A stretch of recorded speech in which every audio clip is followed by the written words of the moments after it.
మహిళా వ్యాపారుల అభివృద్ధి కార్యాచరణ ప్రణాళిక లక్ష్యంతో కూటమి ప్రభుత్వం పనిచేస్తోందని మంత్రి నారాయణ అన్నారు. విజయవాడలో నిర్వహించిన మెఫ్మా 1 డే వర్క్ షాప్ కార్యక్రమంలో ఆయన పాల్గొన్నారు. ఈ ఆర్థిక సంవత్సరంలో రాష్ట్ర వ్యాప్తంగా 30,000 మంది మహిళా పారిశ్రామికవేత్తలను తయారు చేయడమే లక్ష్యంగా పెట్టుకున్నామని అన్నారు.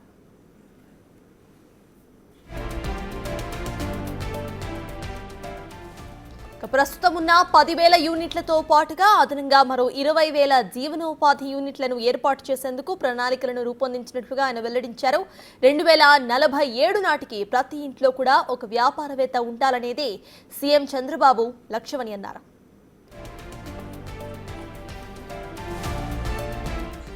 "80,000 మంది మహిళా సంఘాలకు 8,000 కోట్లు లోన్లు ఇవ్వాలనే ప్రభుత్వం యోచిస్తోందని మంత్రి వెల్లడించారు. అసంఘటిత కార్మికులను ఈస్ట్రమ్ పోర్టల్లో నమోదు చేసి వారికి సామాజిక భద్రత కల్పించి కేంద్ర ప్రభుత్వం అందిస్తున్న పథకాలను వారికి వర్తింపచేస్తున్నట్లుగా ఆయన తెలిపారు. త్వరలోనే మహిళల ఆకాశం పేరిట మెప్మా వెబ్సైట్, మెప్మా మొబైల్ యాప్ను ప్రారంభిస్తామని మంత్రి తెలిపారు. అనంతరం మంత్రి సమక్షంలో కార్మిక శాఖ, మెప్మా డిపార్ట్మెంట్ల మధ్య ఎంఓయూ కుదుర్చుకోవడం జరిగింది. 20 జిల్లాల్లో యాక్చువల్గా దీన్ని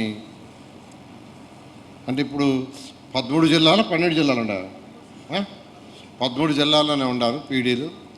అటుకంటే 26 జిల్లాలకు యాక్చువల్గా పీడీలు పెట్టాలని, అదేవిధంగా స్టాఫ్ని పెట్టాలి వర్కౌట్ చేస్తున్నాం.